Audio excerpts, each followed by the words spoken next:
today we're on the blue collar tour. What we're going to be doing today is a little weld demonstration here.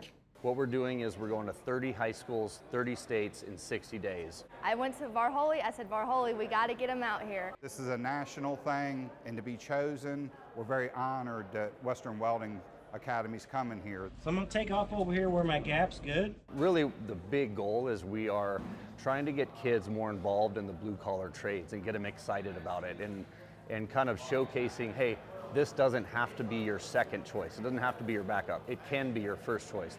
I'm looking forward to the opportunity that they're going to bring and just show new skills. It sets you up for a great career. Most jobs you're making $50,000, $75,000 a year.